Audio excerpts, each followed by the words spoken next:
তুমি এখনো এতটা জীবন পেয়েছো। তোমারই মতো বহু বান্দা বান্দি আমি মায়ের গর্ভে তুলে নিয়েছি।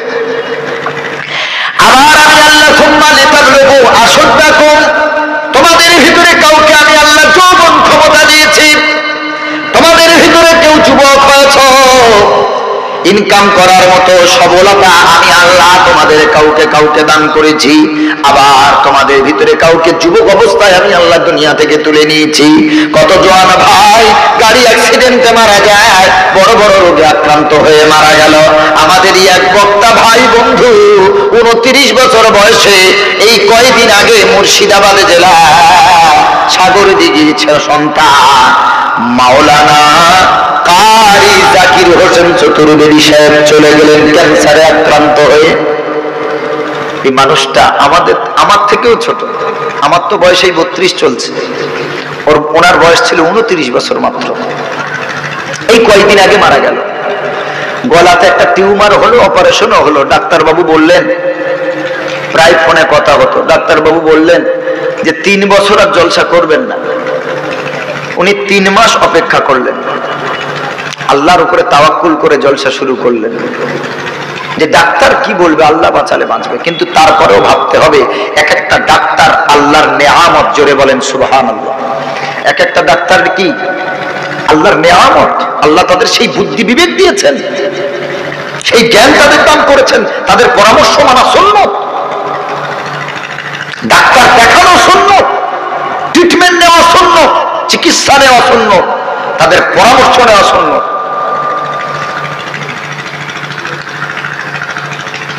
তিনি 8-9টা কি 10-15টা জলসা করলেন, তারপরে হঠাৎ করে ইনফেকশন বেড়ে গেল, বাস শেষ।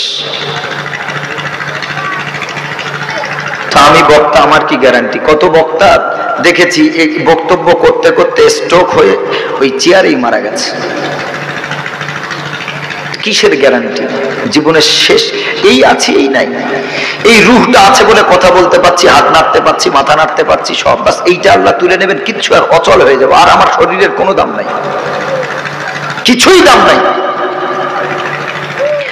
আল্লাহ রাব্বুল আলামিন বলেন, বান্দা সময়ের মূল্য দাও। আমি আল্লাহ যে তোমার হায়াত দিয়েছি, বান্দা সময়ের মূল্য দাও। তোমার মতো বহু বান্দাকে আমি আল্লাহ তুলে নিয়েছি, কিন্তু তোমার এখনো আমি আল্লাহ হায়াত দিয়েছি। এখনো তোমার রুজি রোজগার করার মতো ক্ষমতা আমি আল্লাহ দান করেছি। এখনো তোমার শরীরে পাওয়ার দিয়েছি, এখনো তোমার শরীর সুস্থ রেখেছি রে বান্দা। কিন্তু তোমার মতো তোমার কত সহপাঠী, কত বন্ধু, পড়ার কত বন্ধু, খেলার কত বন্ধু, তোমার কত বন্ধু বান্ধব তোমারে ছেড়ে তোমার আগে কবরে চলে গেছে। শিক্ষা নেই রে বান্দা, ওরা আগে চলে গেছে। আমার সাথে ওর মায়ের পেটে যেমন এগ্রিমেন্ট হয়েছিল, আমি আল্লাহ এগ্রিমেন্ট অনুযায়ী কাজ করেছি, তারা হায়াত তুলে নিয়েছে, আমি আল্লাহ থেকে নিয়েছি। কারণ মায়ের পেটে আল্লাহ তুলে নেন, কারণ দুনিয়াতে মুখ দেখিয়ে 1 দিন 2 দিন 1 ঘন্টা 2 ঘন্টা 1 মাস 2 মাস পরে আল্লাহ ডেকে নেন। আবার কেউ 6 বছর 5 বছর 10 বছর বাল্যকাল, শিশুকাল, শৈশবকালে আল্লাহ তুলে নেন, কাউকে আল্লাহ জওয়ান অবস্থায় তুলে নেন। আবার রব্বুল আলামিন দয়ার কথা বলেন, মিনকুম মান ইয়ারাবু ইলা আরযালিল উমুরি লিকাই লা ইয়ালামা বা'দা ইলমিন শাইআ।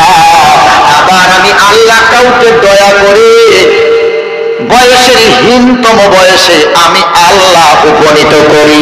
মানে হলো আমি আল্লাহ কাউকে ভালোবেসে বার্ধক্য দান করি, বৃদ্ধতা দান করি, বৃদ্ধা বানাই। আমি আল্লাহ কাউকে 50, 60, 70, 80, 90, 100 পা আমি আল্লাহ কারো এমনও হেদায়েত দিই, হায়াত দিই। সুবহানাল্লাহ। তবে রাসূল বলে গেছেন আমার উম্মতের গড় বয়স হবে 60 বছর। কত বছর? কত? 60 years old, 60 বছর বয়স গড় বয়স। যারা আমার দাদু ভাই আব্বাজি বসে আছেন 60-এর ঊর্ধ্বে, আল্লাহর কাছে শুকরিয়া আদায় করেন, আপনি বোনাস পাচ্ছেন। কি পাচ্ছেন? বোনাস। বোনাস। রিটায়ার লাইফ চলছে এখন, চাকরি শেষ, সময় শেষ, এখন রিটায়ার লাইফ, বসে বসে বোনাস পাচ্ছেন। শুধু ইবাদত করেন আর আল্লাহর জিকির করেন, তওবা করেন। কোন সময় প্রাণ পাখিটা উড়ে যাবে আমরা কেউ জানি না। আমার বাবাজিরা, দাদু ভাইরা আমার, প্রতিটা সেকেন্ড মর্যাদা দেন। প্রতিটা সেকেন্ড কিভাবে পার হয়? ইবাদতে পার হয় না, পাপে পার হয়। প্রত্যেকটা সেকেন্ড নিয়ে চিন্তা করে। আমার আল্লাহ রাব্বুল আলামিন বলেন, বান্দা তোমার জীবনের পাতা হতে সময়গুলো চলে যায়। তুমি মনে করেছো বৃদ্ধ বয়সে নামাজ পড়বো, বড় বুড়ো হলে নামাজ পড়বো। একটু তুমি তাকিয়ে দেখো, তোমার বয়সী, তোমার থেকে জুনিয়র যারা, তাদেরকেও আমি আল্লাহ দুনিয়া থেকে ডেকে নিয়েছি আমার জায়গায়, আমার রাস্তায় তাদের নাম লিখিয়ে নিয়েছি। যে বাবা, তোমারও কোনো গ্যারান্টি নেই তুমি এই আছো এই নাও থাকতে পারো। কারণ আমার নবী সাল্লাল্লাহু আলাইহি সাল্লাম ১৫০০ বছর আগে বলে গেছেন, এ সাহাবীরা শোনো, কিয়ামত কাছাকাছি কখন বুঝবে? যখন দেখবে প্রায় বাড়িতে ঘন ঘন হার্ট অ্যাটাকে, স্ট্রোকে মৃত্যু হচ্ছে। মুসনাদে আহমদের হাদিস, একটি হাদিসের কিতাব, নাম হলো মুসনাদে আহমদ। নবীজি সাল্লাল্লাহু আলাইহি সাল্লাম বললেন, কিয়ামত যে কাছাকাছি কি করে বুঝবে? যখন দেখবে বেশিরভাগ মৃত্যুটা হার্ট অ্যাটাক বা স্ট্রোকে হচ্ছে, মানে হঠাৎ রোগে ভুগছে না, কিচ্ছু না, খেয়ে দিয়ে শুয়েছে, মৃত্যুবরণ করেছে। আচ্ছা, এমন বেড়েছে না কমেছে বলেন তো বাবাজি? এই ধরনের মৃত্যু, হঠাৎ করে মৃত্যু। আমার গাড়িটা সার্ভিস করতে গিয়েছিলাম 4-5-6 দিন আগে, যেই জায়গায় সার্ভিস করছিলাম তার পাশের বাড়িতে হঠাৎ করে ছুটে ডাকতে এলো। বুড়ো আর বুড়ি দুজন থাকে, আর একটা মহিলা, একটা মেয়ে, তাদের জামাই ছেড়ে চলে গেছে। ওই মেয়েটা বাপের কাছে থাকে, একটা দোকান করে দিয়েছে, দোকান চালায়। ওয়াশরুমে গেল, বাথরুমে গেল গোসল করার জন্য, বাস সুস্থ অবস্থায় গেল, মৃত্যু অবস্থায় বার হলো আধা ঘন্টার মাথায়। আমাদের সব ডাকলো, আমরা ছুটে গিয়ে দেখলাম চোখ তখন সাদা, পালস পাল্টিপেশন আর নাই, স্পন্দন, নারীর গতি বন্ধ। কি চিন্তা করছেন? কোনো গ্যারান্টি নেই। চুলে সকলকে যেতে হবে, হয় আগে আর নাই পরে। এই জন্য প্রতিটা মুহূর্ত মৃত্যুর ভয় করুন, প্রত্যেকটা মুহূর্ত।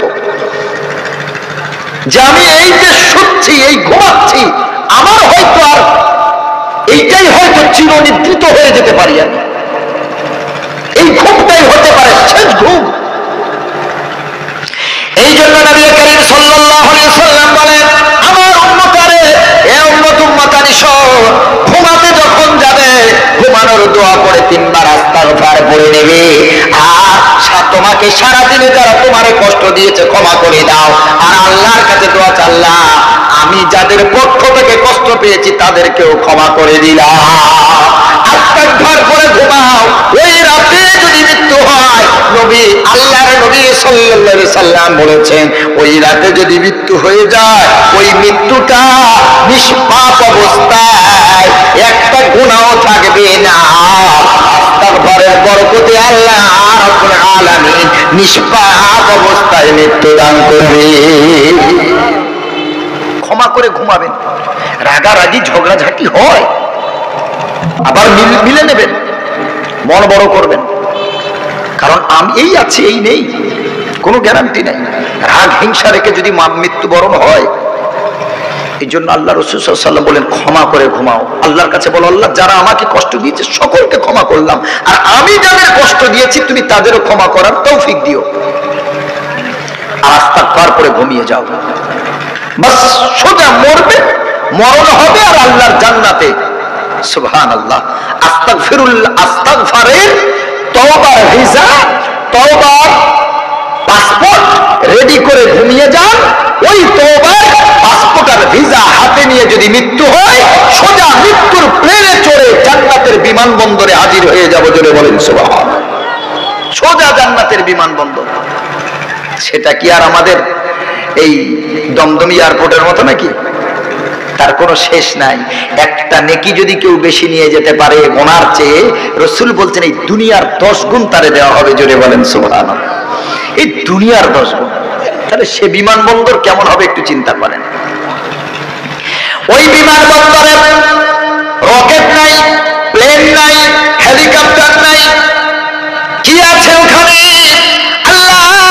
আল্লাহ রাব্বুল আলামিন 29 নম্বর পারায় সূরা তাহারের 2য় পৃষ্ঠার শুরুতে আল্লাহ রাব্বুল আলামিন বলেন, ওই বিমানবন্দরে যারা হাজির হবে গো, তাদের হাতে একটা জাদুর মতো লাঠি দেওয়া হবে অথবা একটা ঝাড় দেওয়া হবে।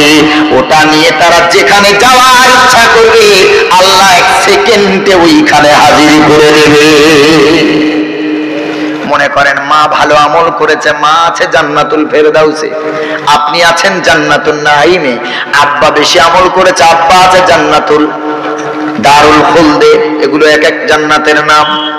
আমি আছি মনে করেন অন্য এক জান্নাতে দারুল কারারে আছি। আমার এখন মন চেয়েছে আমার মায়ের সাথে একটু দেখা করব, মা তো আমার এই জান্নাতে নাই, আমার চেয়ে দামি জান্নাতে জান্নাতুল ফেরদাউসে। হাতের ওই লাঠি নিয়ে মনে মনে ভাববে আল্লাহ রাব্বুল আলামিন চোখের পলক পড়ার আগে মায়ের পাশে জায়গা করে দেবে। সুবহানাল্লাহ। পাখি উড়ে যাচ্ছে, মনে হচ্ছে পাখির গোশত খাবো, মন করবে সাথে সাথে ভোগা হয়ে চলে আসবে। সুবহানাল্লাহ। কিন্তু সেই আমল তো করতে হবে। মা বাবাকে খেতে দেব না, মদ খাবো, বিয়ার খাবো, আর যত নেশাদার দ্রব্য সুদ ভূত যা আছে সব একসাথে চালাবো, আর বলবো আল্লাহ এই অফার দেবে, তা কি হবে নাকি? তা তো হবে না। ও ভাইরা আমার, আল্লাহ রাব্বুল আলামিন বলেন কুতুফুহা দানিয়া, জান্নাতীরা আলা সুরুরিন মাসফুফা, রেশমের পালঙের উপরে তারা টেক লাগিয়ে ঘুমিয়ে থাকবে, শুয়ে থাকবে। রেশমের কাপড় এই জন্য দুনিয়াতে পুরুষদের জন্য হারাম। পুরুষরা রেশমের কাপড় পরতে পারবে না, সোনা পরতে পারবে না, ও হারাম করেছেন আল্লাহ। আল্লাহ রাব্বুল আলামিন বলেন আলা সুরুরিন মাসফুফা, রেশমের পালঙে মুদিতে তারা ঘুমাবে। কুতুফুহা দানিয়া, আর মুখের সামনে ফলগুলো ঝুলতে থাকবে, মুখে মুখ বরাবর। মনে মনে করবে আপেলের জুস খেলে ভালো হতো, অটোমেটিক্যালি কোনো জুইসার নাই, আল্লাহর হুকুমে ওই আপেলটা জুস হয়ে মুখে পড়বে। মনে করবেন একটু কলার জুস খেলে ভালো হয়, মনে করার সাথে সাথে হাজির। আর কারা আমাদের মেজবানদারি করবে? আল্লাহ রাব্বুল আলামিন বলেন যাদের বাচ্চাগুলো নাবালক অবস্থায় দুনিয়াতে ইন্তেকাল করেছে, মা বাবার কোল ছেড়ে সন্তান বিদায় নিয়ে চলে গেছে, পুকুরে ডুবে মারা গেছে, কারেন্টের শক লেগে মারা গেছে, অ্যাক্সিডেন্টে মারা গেছে, নদীতে ডুবে মারা গেছে, 25 মাসের বাচ্চা, নাবালক বাচ্চা, নিষ্পাপ বাচ্চা মারা গেছে, মেয়েরা মারা গেছে। আল্লাহর কোরআন বলে ওয়ায়ুতাফু আলাইহিম বিলবানুম মুখাল্লাদুন বিআকম। আল্লাহ রাব্বুল আলামিন বলে চিরকিশোর যারা দুনিয়াতে মারা গেছে এই বাচ্চাগুলো জান্নাতীদের মেজবানদারি করবে। জোরে বলেন সুবহানাল্লাহ। নারে তাকবীর, আর চিৎকার দিয়ে বলেন নারে তাকবীর। ইব্রাহিম নবী আলাইহিস সালাম এদের পরিচালক হবে। এই বাচ্চাদেরকে বলবেন যাও গিয়ে এসো। সুবহানাল্লাহ, সুবহানাল্লাহ, আল্লাহর হুকুম। আর এই বাচ্চাদের যেই মা বাপের কোলে বাচ্চা চলে গেছে, আল্লাহর কসম আমার নবী বলেছেন ওই বাচ্চারা ওই মা বাপকে টেনে জান্নাতে নিয়ে যাবে। জোরে বলেন না সুবহানাল্লাহ। ওর বাপ মা হয়তো আমল ভালো করেনি, জাহান্নামের ফায়সালা হয়ে গেছে, ওর বাচ্চা চিনতে পারবে তো আমার বাপ, এ তো আমার মা। জাহান্নামের দিকে ওর বাপ মা চোখের পানি মুছতে মুছতে যাবে, হাতটা ধরবে আব্বার আর মায়ের, দাঁড়াও আল্লাহর সাথে একটু কথা আছে, আল্লাহর সাথে একটু কথা আছে, একটু দাঁড়িয়ে যাও। ওই বাচ্চা তখন আল্লাহকে বলবে আল্লাহ আমার মায়ের কোল খালি তুমি করে আমার মায়ের কষ্ট দিয়েছো, আমার বাবার কোল খালি করে আমার বাবারে তুমি কষ্ট দিয়েছো, রাতের পর রাত আমার মায়ের মাথার তলার বালিশটা চোখের পানিতে ভিজে গিয়েছিল, আমার মুখের মা ডাকটা আর কোনোদিনই শুনতে পেল না, আমার মুখের বাবা ডাকটা কোনোদিনই শুনতে পেল না। আর আমার বাবা মার কোল খালি করেও আজ আমার সামনে আমার আব্বা মাকে জাহান্নামে পাঠাবে, আমি আমার মা বাবার সন্তান মেনে নিতে পারব না। আয় আল্লাহ আমাকে তুলে নিয়ে আমার মা বাপকে যে কষ্ট দিয়েছ, আজ ওই কষ্টের বিনিময়ে আমি আপনার কাছে সুপারিশ করছি আল্লাহ আমার মুখের দিকে তাকিয়ে, আমার আব্বা মায়ের কষ্টের দিকে তাকিয়ে আর তাদের জাহান্নামের খাতা থেকে নিমলিস্ট থেকে নেম কেটে দিয়ে আমার আব্বু আম্মুর জান্নাতুল ফেরদাউসে বাধা। সুবহানাল্লাহ, সুবহানাল্লাহ। দেখেন, এই জন্য যাদের সন্তান মারা গেছে ধৈর্য ধরেন, সবর করেন, আপনার নাজাতের কারণ হয়ে যাবে কিয়ামতের দিন এই সন্তান। সুবহানাল্লাহ। নাজাতের যেই কাজে কষ্ট বেশি তার ফলও বেশি না কম? যে কাজে কষ্ট বেশি তার ফল বেশি। দেখেন, রোজা রাখা কষ্ট কম না বেশি? বলেন বেশি না? রোজা এমন একটা আমল, শোনেন, প্রত্যেকটা নেক আমলের কত সওয়াব, কি আল্লাহ দেবের উপহার, সবগুলো আল্লাহর নবী আমাদের বলে গেছেন। নামাজ পড়লে কত সওয়াব, একা পড়লে কত সওয়াব, জামাতে পড়লে কত সওয়াব, পড়লে কি হবে, আল্লাহ কি দেবেন, সবগুলো দেবেন আল্লাহ, কাউকে দুনিয়াতে কাউকে আখিরাতে। কিন্তু রোজা এমন একটা আমল গো, সামনে রমজান মাস, আমার নবী বলেন আসসিয়ামু লি ওয়া আনা আজজি বিহি। আল্লাহ বলেছেন, হাবিব আপনি বলে দেন নামাজের প্রতিদান আমি আল্লাহ ওদের দেব। ওদের কি দেব তাও দুনিয়াতে বলে দিলাম। তবে রোজা এমন একটা আমল, রোজা রাখলে কত সওয়াব, কি পুরস্কারটা আমি দেব, এটা আমি আপনার কাছে বলবো না হাবিব, এটা আমার কাছে রেখে দিলাম। কারণ রোজা আমার আর আমার বান্দার ব্যাপার। সুবহানাল্লাহ। রোজা রাখলে আল্লাহ কি পুরস্কার দেবে এটা কোন হাদিসে বলা নেই। সুবহানাল্লাহ। নামাজ পড়লে কি পুরস্কার, সাদকা দিলে কি পুরস্কার, যাকাত দিলে কি পুরস্কার, ফিতরা দিলে কি পুরস্কার, হজ করলে কি পুরস্কার, মা বাবার খেদমত করলে কি পুরস্কার, সবকিছু হাদিসে পাওয়া যায়। কিন্তু রোজা রাখলে আল্লাহ কি পুরস্কার দেবেন আল্লাহ বলেননি, বললেন ওটা আমার ব্যাপার। আসসামুলি, রোজা আমার, ওয়া আনা আজজি বিহি, আর এর বদলা কি দেব এটাও আমার ব্যাপার করে বলেন সুবহান। কেন? আল্লাহর নবী বলেন ইয়াতরুকু শাহাওয়াতাহু ইয়াতরুকু তুআমাহু ওয়া শারাবাহু মিন আজলি। আল্লাহর নবী বলেছেন, আল্লাহ বলেন, আল্লাহর নবী বলছেন যে আল্লাহ বলেছেন, কারণ আমার বান্দা আমাকে পাওয়ার জন্য, আমার সন্তুষ্টির জন্য স্ত্রী সহবাস ত্যাগ করলো রমজান মাসে দিনের বেলা, আমাকে খুশি করার জন্য খানা খেলো না, পানীয় পান করলো না। আমার নবী বলে আল্লাহ এই কারণে এত খুশি হয়, রোজার কি বিনিময় আল্লাহ দেবেন ওটা আল্লাহ জানে। সুবহানাল্লাহ। ওটা স্পেশাল, ওটা স্পেশাল। যে কাজে কষ্ট বেশি তার তত ফলও বেশি।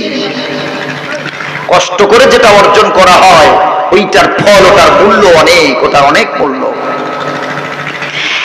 একজনে বিয়ে করেছে, 10 মাস বাচ্চা নাই, 10 বছর বাচ্চা হয় না, 11-12 বছর পর আল্লাহর কুদরতে, আল্লাহর রহমে, আল্লাহর দয়া একটা বাচ্চা হয়েছে। বলেন গো, ওই বাচ্চার প্রতি ওর বাবার মায়া, মায়ের মায়া, দাদুর মায়া, দাদির মায়া, খালার মায়া, বেটির মায়া, নানার মায়া, নানির মায়া বেশি হয় না কম হয়? বেশি হয় না দাদু? কেন? বহু বছর পর একটা সন্তান পেয়েছে, অনেক ত্যাগ তিতিক্ষা বিসর্জন দিয়ে একটা বাচ্চা পেয়েছে, আলহামদুলিল্লাহ। কষ্টের পরে যে উপকার, যে ফলটা লাভ করে মানুষ, সেটাতে বেশি আনন্দিত হয়। সুবহানাল্লাহ পড়েন। আল্লাহর নবী বলেন, আল্লাহর বান্দারা দুইটা পুরস্কার আল্লাহ বান্দাদের দিয়েছেন, দুটো আনন্দ আল্লাহ বান্দাদের দিয়েছেন। একটা হলো রোজাদারের জন্য ইফতারের আনন্দ, আর দ্বিতীয় হলো কিয়ামতের দিন, মুসিবতের দিন আল্লাহকে যখন দেখবে রোজাদার ইমানদারেরা, ওই হবে দ্বিতীয় বৃহৎ আনন্দের দিন। সুবহানাল্লাহ পড়েন। দুটো আনন্দ। কি হয়েছে বাবাজি? ওরা যা করছে করেন, আমার দিকে তাকান, আমার দিকে তাকান, বিশৃঙ্খলা তৈরি করবেন না। ওরা কথাও বলছে না, কিছু করছে না, ওরা করুক। ও ভাইরা আমার শোনেন, আল্লাহর নবী সাল্লাল্লাহু আলাইহি ওয়াসাল্লাম রোজার ব্যাপারে কি বলেছেন? কিয়ামতের দিন, মুসিবতের দিন রোজাদারদের জন্য স্পেশাল একটা দরওয়াজা থাকবে। নামটা কি কেউ বলতে পারবেন? অনেকে তো লেখাপড়া করেন, বলতে পারবেন রমজানের রোজাদারদের যেই দরজা হতে জান্নাতে ঢুকবে সেই দরজার নাম কি? রাইয়ান। সকলে বলেন তো বাবাজি আমার সাথে, রাইয়ান, রাইয়ান। সুবহানাল্লাহ। আল্লাহর নবী সাল্লাল্লাহু আলাইহি ওয়াসাল্লাম বলেন, ইন্না ফিল জান্নাতি বাবান, জান্নাতে আছে এমন একটা দরজা, ইকালু লাহু রাইয়ান, এই দরজার নাম হলো রাইয়ান। ইয়াদখুলু মিনহু সাইমুন, ওই দরজা হতে শুধুমাত্র রোজাদারেরা ওই দরজা হতে জান্নাতে ঢুকবে। সুবহানাল্লাহ। ওই দরজা হতে কারা ঢুকবে? রোজাদারেরা ঢুকবে শুধুমাত্র। সুবহানাল্লাহ, সুবহানাল্লাহ। রোজাদার ছাড়া আর কেউ ঢুকবে না। লা ইয়াদখুলু মিনহু আহাদুন গায়রুকুম। আল্লাহ নবী সাল্লাল্লাহু আলাইহি ওয়াসাল্লাম বলেন, রোজাদার ব্যতীত এই দরজা হতে আর কেউ প্রবেশ করবে না। ইদা দাখালু উগলিকা, রোজাদারেরা যখন প্রবেশ করে যাবে ওই দরজা আল্লাহ বন্ধ করে দেবে। ওটা শুধু স্পেশাল রোজাদারদের জন্য। সুবহানাল্লাহ। স্পেশাল ভাবে শুধু রোজাদারদের জন্য, কারণ এতে কষ্ট বেশি, এজন্য ফলও বেশি। মুসলমান বাবাজি, আল্লাহর নবী সাল্লাল্লাহু আলাইহি ওয়াসাল্লাম বলেন, যেহেতু রোজার ভিতরে ঢুকেছি, কয়েকটা কথা বলে আবার অন্য লাইনে যাব ইনশাআল্লাহ। সামনে আর কয়েকটা দিন পর রোজা, হাদিসগুলো শুনলে আমাদের রোজা রাখতে ভালো লাগবে। আল্লাহর নবী সাল্লাল্লাহু আলাইহি ওয়াসাল্লাম বলেন, মান সামা রমাযানা ঈমানান ওয়া ইহতিসাবান উফিরা লাহু মা তাকদ্দামা মিন যামবি। রমজানের রোজা যে বিশ্বাসের সাথে সওয়াবের আশা যদি কেউ রাখে, আমার নবী বলেছে উফিরা লাহু মা তাকদ্দামা মিন যামবি, তার অতীত জীবনের সব গুনাহ আল্লাহ মাফ করে দেবে। সুবহানাল্লাহ, সুবহানাল্লাহ। আরেক হাদিস শোনাই, চমৎকার। এটা তো গোটা রমজানের রোজা রাখলে জীবনের সবটুকুন গুনাহ কি হয়? মাফ হয়ে যায়। আর একটা রোজা রাখলে তার ফজিলত শোনেন, একটা রোজা। আল্লাহর নবী সাল্লাল্লাহু আলাইহি ওয়াসাল্লাম বলেন, মা মিন আবদিন ইয়াসুমু ইয়াওমান ফি সাবিলিল্লাহ ইল্লা বা'দাল্লাহু বিযালিকা ওয়াজহাহু ওয়া আনিন নারি 70 খরিফা। আল্লাহর নবী সাল্লাল্লাহু আলাইহি সাল্লাম বলেন, আল্লাহর কোন বান্দা আল্লাহর সন্তুষ্টির জন্য একটা রোজা যদি করে, কটা? সকলে বলেন, ইয়াসুমু ইয়াওমান, একটা রোজা। একটা রোজার গুরুত্ব দেখেন, ফজিলত দেখেন। সুবহানাল্লাহ, সুবহানাল্লাহ। নবীজি বলেন, ইয়াসুমু ইয়াওমান, একটা রোজা দিয়ে রাখলো, একটা রোজা দিয়ে রাখবে, ইল্লা বা'দাল্লাহু বিযালিকা ওয়াজহাহু আনিন নার, কিয়ামতের দিন আল্লাহ ওই রোজাদারকে 70 খরিফা, জাহান্নাম থেকে 70 বছরের দূরত্বে আল্লাহ রাখবে। কত বছর? সেটা কি দুনিয়ার? দুনিয়ার 70 বছর গপ্পা? দুনিয়ার 50 আলফা সানা, দুনিয়ার 50,000 বছরে। আখেরাতের কয়দিন বলেন? একদিন। দুনিয়ার কত? 50,000 বছর। 29 নম্বর পারায় সূরা মাআরিজে আল্লাহ তাআলা বলেন, 50 আলফা সানা, 50,000 বছর হবে দুনিয়ার, আর আখেরাতের হবে একদিন। তাহলে এইরকম 70 বছরের দূরত্বে আল্লাহ রাখবেন। জোরে বলেন সুবহানাল্লাহ।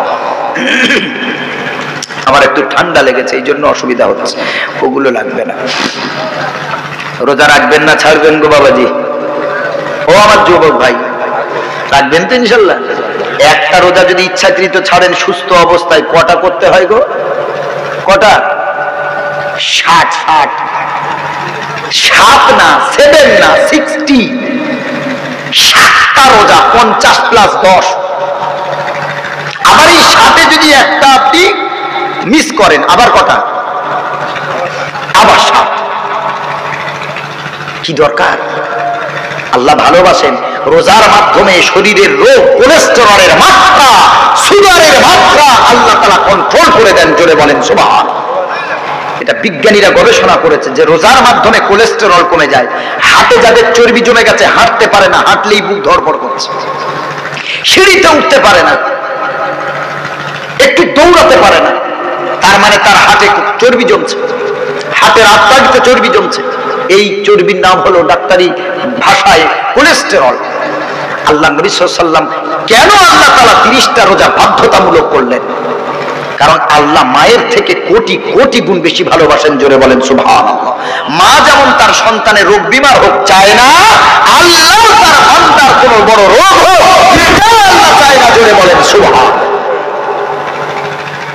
এই জন্য আল্লাহ রোজাটাকে ফরজ বাধ্যতামূলক করেছেন। আল্লাহ করতেই হবে।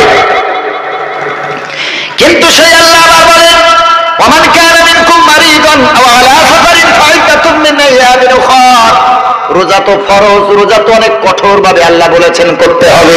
কিন্তু যারা অতি পীড়িত হয়, যারা অতি বড় রোগে আক্রান্ত হয়েছে, ডাক্তার বলেছে রোজা রাখবে না, এবং যারা প্রবাসী হবে, ঘরে না সফরে আছে, মুসাফির অবস্থায় আছে, বাড়ি থেকে 15 দিনের ভিতরে চলে আসা নিয়ত করে বাড়ি থেকে বার হয়েছে, আর 72 থেকে 73 কিলোমিটারের দূরে যাবে বলে নিয়ত করেছে, আমার নবীর হাদিসের ভাষায় উনি হলো মুসাফির। আমার নবী বলেছেন মুসাফির আর অতি পীড়িত সামান্য জ্বর সর্দি হাঁচি হয়েছে তা হবে না। অতি পীড়িত এত বড় রোগ, সুগার হয়েছে, ক্ষুধা কন্ট্রোল করতে পারে না, বারবার খেতে হয়। আমার নবী বলেছেন ডাক্তার যদি পরামর্শ দেয় এই রোগে তোমার রোজা রাখলে ক্ষতি বেশি, তাহলে তোমার জন্য আল্লাহ তাআলা ফাইদাতুম মিন আইয়ামিন উখর, যে কদিন অসুস্থ থাকবে, যেই কদিন সফরে থাকবে, ওই কদিন রোজা ছাড়তে পারো, আর ওই কটা দিন বছরের যে কোনো দিন পূরণ করতে পারো। ফাইদাতুম মিন আইয়ামিন উখর, বছরের যে কোনো দিন ওই কটা দিন পূরণ করো। দেখেন কত দয়াময় আল্লাহ। আল্লাহর নবী বললেন যেই মেয়েরা, দেখেন আল্লাহ কত দয়াময়, যেই রোজার ব্যাপারে এত কঠোর আল্লাহ, যে একটা ছাড়লে 7টা, সেই আল্লাহ আবার কত দয়া। দেখেন সুবহানাল্লাহ। আল্লাহ বলেন ইউরিদুল্লাহু বিকুমুল ইউসর, আমি তোমাদের কঠিন কিছু করিনি, আমি আল্লাহ তোমাদের সহজতা আমি আল্লাহ চেয়েছি। জোরে বলেন না সুবহানাল্লাহ।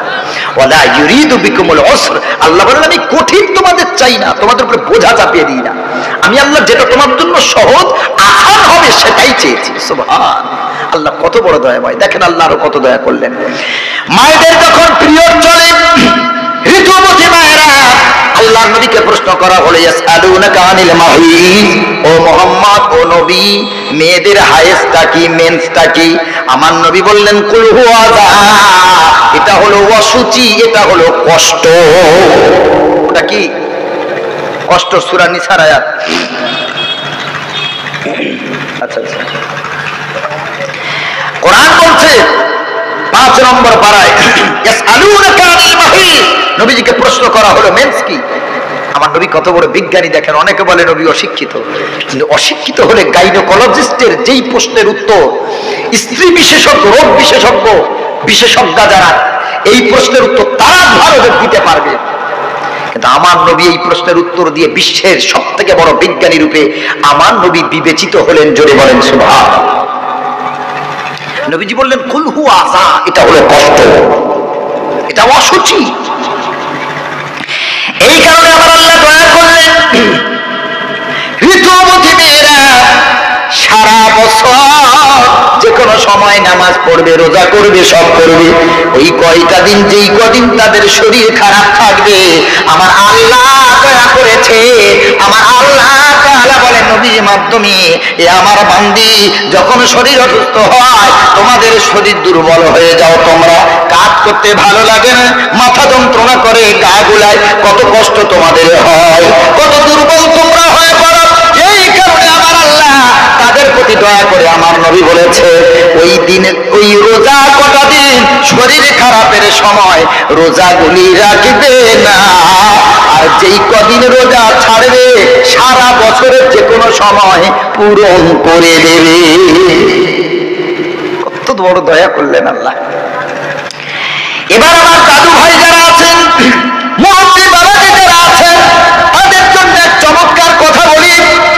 নবীজি মুসাফিরের কাজা রাখলেন, ঋতুবতী মহিলার কাজা রাখলেন। আল্লাহ যে কোটা ছেড়ে যাবে কাজা আদায় করতে হবে না? হবে না? জি, ওদের কাজা আছে, মুসাফিরের কাজা আছে। বিমারগ্রস্ত হয়েছে, পরে সুস্থতা অর্জন করে সুস্থ হয়ে কাজা আদায় করবে। কিন্তু তৃতীয় চতুর্থ নম্বরে আল্লাহ রাব্বুল আলামিন এমন এক শ্রেণীর কথা বললেন যাদের কাজা নাই। ওয়ামান তাতাওয়া ফাহু ওয়ামান তাতাওয়া মিনকুম ওয়ামান তাতাওয়া খায়রান। আল্লাহ রাব্বুল আলামিন বলেন শোনো, ওয়ালাল্লাযীনা ইউতীকুনাহু ফিদিয়াতুন তাআমু মিসকিন। যারা রোজা রাখতে অপারগ, রোজা রাখতে অক্ষম, বৃদ্ধ হয়ে গেছে, বৃদ্ধা হয়ে গেছে, বয়সের ভারে রোজা রাখতে পারে না, কষ্ট হয়, এমন রোগ হয়েছে ওই রোগটা আর ছাড়বে না, ডাক্তার বলেছে এই রোগের উপরে তোমার মৃত্যু হবে, এই রোগটা আর সারার মতো জায়গা নাই, বার্ধক্যজনিত রোগ হয়েছে। ও মুসলমান বাবাজিরা, ও দাদু ভাই, আল্লাহ কত দয়া করেছে। যারা বৃদ্ধ হয়ে গেছে, বার্ধক্যজনিত কারণে রোজা রাখতে পারে না, দুর্বলতার কারণে রোজা রাখতে পারে না, আমার আল্লাহ তাআলা বলেন আগের গুলোতে রোজার কাজা করবে। আর যারা পুরো বুড়ি হয়ে গেছে, বৃদ্ধ বৃদ্ধা হয়ে গেছে, তাদের রোজার কাজা আমি আল্লাহ ক্ষমা করে দিলাম। সুবহানাল্লাহ, জোরে বলেন। কারণ একজন বৃদ্ধ হয়ে গেছে, বয়স হয়ে গেছে, আল্লাহ যদি তার উপরে কাজার বোঝা চাপিয়ে দেন, উনি কি আর জওয়ান হবে বলে মনে হয়? ঠিক ও বাবা, বার্ধক্যজনিত রোগ ধরেছে, ওই রোগ আর ছাড়বে না, ডাক্তার বলে দিয়েছে, আর সুস্থ হওয়ার কোনো চান্সও নাই, তাহলে কাজাটা করবে কবে? আল্লাহ তাআলা কত বড় দয়াময়। আল্লাহ বলেন তোমাদের বয়স হয়েছে, আর তো সুস্থ তোমরা হবে না, তোমাদের জন্য আমি আল্লাহ কাজাও মাফ করে দিলাম। জোরে বলেন সুবহান। তবে কি দিতে হবে তাদের? ফিদিয়াতুন তাআমু মিসকিন। যে কটা রোজা বাদ যাবে, আল্লাহর নবীর এক সাহাবী মৃত্যুর 2 বছর আগে 2 মাস, 2টা রমজান মাস রোজা করতে পারেননি, বার্ধক্যজনিত কারণে, বয়স হয়েছে সেই কারণে রোজা রাখার ক্ষমতা ছিল না, কিন্তু প্রতিদিন একজন মিসকিনকে রুটি আর গোশত খাইয়ে দিতেন। আমার আল্লাহ বলেন ও আমার বৃদ্ধ বান্দারা, বৃদ্ধা বান্দিরা, বয়সের ভারে যদি রোজা না রাখতে পারো, কষ্ট করে যদি হয়, অপারগ যদি তুমি হও, যে কটা রোজা ছেড়ে যাবে ওই কয়দিন একটা করে মিসকিন খাইয়ে দাও। সুবহানাল্লাহ পড়েন। একটা মিসকিন খাওয়ানো যাবে না বাড়িতে? মনে করেন না যে আপনার 4টে ছেলে, ওই জায়গায় মনে করেন আর একটা আল্লাহ দিয়েছে 5টা, তো 5 সন্তানের যে বাপ হয়, সন্তান যতদিন ছোট থাকে তার খানা পিনার দায়িত্ব কার কাঁধে? বাবা। তো আপনি একটা করে মিসকিনে একবেলা খাওয়াবেন, মনে করেন উনি আপনার মেহমান, খাইয়ে দিলেন। 30টা রোজা করতে পারেননি, 30 দিন খাইয়ে দিলেন, এতিম মিসকিনকে খাইয়ে দিলেন, গরিবকে খাইয়ে দিলেন, আল্লাহ তাআলা কবুল করবেন। জোরে বলেন না সুবহানাল্লাহ। ভাইরা, আল্লাহর নবী সাল্লাল্লাহু আলাইহি সাল্লাম বলেন ইচ্ছাকৃতভাবে যদি কেউ রমজানের রোজা ছেড়ে দেয়, একটা রোজাও যদি ছেড়ে দেয়, সারা জীবন যদি এক রোজার বিনিময় হিসেবে সারা জীবন রোজা করে, তারপরেও নবী বলেন রমজানের রোজা হক আদায় করতে পারবে না। রমজানের একটা রোজা যদি কেউ ইচ্ছা করে ছেড়ে দেয়, আর সেই জায়গায় যদি সারা জীবন রোজা করে, আমার রাসূল বলছেন রমজানের ওই একটা রোজার হক ও সারা জীবন মেটাতে পারবে না। সুবহানাল্লাহ পড়েন। রমজান পাবেন, রমজান পাবো, আর আমল করবো না, গুনাহ মাফ করে নিতে পারবো না, তাহলে ওই বান্দার বেঁচে থাকার কোনো অধিকার নাই। আমার রাসূল বললেন যারা রমজান পেল, নিজের গুনাহ মাফ করতে পারলো না, তারা ধ্বংস হয়ে যাক, ধ্বংস হয়ে যাক, ধ্বংস হয়ে যাক। 3 বার আমিন বললেন রাসূল। জিবরিল আমিন বদদুয়া করলেন, আর ওই বদদুয়াতে রাসূল আমিন বললেন। আমার রাসূল যেই বদদুয়াতে আমিন বলেছেন, ওই বদদুয়া কবুল হবে না? হবে না? জি। সাবধান, সাবধান। ছেলে মেয়ের বাপ মা বলছে আমার ছেলে মেয়েটা উচ্চ মাধ্যমিক পরীক্ষা, তো মাধ্যমিক পরীক্ষা, এই জন্য রোজা করতে পারে না। আরে তোমার ছেলে মেয়ের বয়স 12 বছর পার হয়ে গেছে, আর তুমি এখন অজুহাত দিচ্ছ পরীক্ষা। আমি এবং আমার অনেক সাথী যে বছর আমরা বিএ সেকেন্ড ইয়ার পরীক্ষা দিয়েছিলাম, খতম তারাবিও পড়িয়েছি, পরীক্ষাও দিয়েছি, আর আল্লাহ 30টা রোজাও রেখেছি আলহামদুলিল্লাহ। আমাদের সাথে বহু বন্ধু বান্ধব ছিল, আমরাও তো মায়ের সন্তান, আমরা পারি, তোমার সন্তান পারে না কেন? ওসব অজুহাত ছেড়ে দিতে হবে। রোজা যদি কেউ রাখবে বলে, আল্লাহ তার জন্য সহজ করে দেন। জোরে বলেন না সুবহানাল্লাহ। আমরা যারা রমজান প্রেমী, রোজা প্রেমী, একটা রোজা ছেড়ে গেলে কেমন কষ্ট হয় বলেন তো বাবাজি। হয়তো হঠাৎ করে ডায়রিয়া হলো, পায়খানা বমি হলো, রোজা ছেড়ে গেল। যারা প্রতি বছর সব রোজা করে, সত্যি কথা বলবেন, আমার তো মনেটা হয় একটা রোজা যদি ছেড়ে যায় যেন অত্যন্ত কষ্ট পাই, যে হ্যাঁ এবছর সবগুলো রোজা করতে পারলাম না, কত কষ্ট হয়। এটা একটা ইমানের আলামত, সুবহানাল্লাহ পড়েন। যাদের ইমান থাকবে তাদের এক ওয়াক্ত নামাজ ছেড়ে গেলে কষ্ট হবে, একটা রোজা ছেড়ে গেলে কষ্ট হবে। আল্লাহর কোন ফরজ হুকুম তার থেকে তরক যদি হয়ে যায়, ছেড়ে যায়, তার কলিজায় কষ্ট লাগবে। আর যাদের ইমান নাই তাদের কষ্ট লাগবে না, তারা মনেই করবে না যে আমার দ্বারা একটা গুনাহ হয়ে গেল। আল্লাহ আমাদের সকলকে কবুল করুক, সকলে বলেন আমিন। আল্লাহ রাব্বুল আলামিন বলেন, কত দয়া করেছেন দেখেন। এরপর নারীর প্রতি দয়া করলেন, উহিল্লা লাকুম লাইলাতাস সিয়ামির রাফাতু ইলা নিসাইকুম হুন্না লিবাসুন লাকুম ওয়া আনতুম লিবাসুন লাহুম। আচ্ছা, রমজান মাসে স্ত্রীর সাথে সহবাস করা যাবে? কে কে বলছেন যাবে একটু হাত তোলেন তো। যারা বলছেন রমজানে স্ত্রীর সাথে সহবাস করা যাবে হাত তোলেন। তোলেন ইনশাআল্লাহ। কেউ জানেন না? তার মানে আপনারা প্রতি বছর রমজানে স্ত্রীর হক নষ্ট করেছেন, তাই তো? তার মানে এটা কি?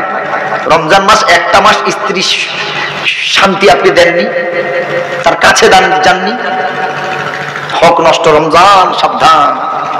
আমার আল্লাহ নারীদেরকে কত সম্মান দিয়েছেন দেখেন। আমি একটা বই লিখেছি, এখানে আছে নারীদের কোন সময় তাদের মেন্সের 3টে ভাগ আছে শরিয়াতে। 3টে ভাগ, একটা হলো নেফাস, একটা হলো হায়েজ, একটা হলো ইস্তেহাজা।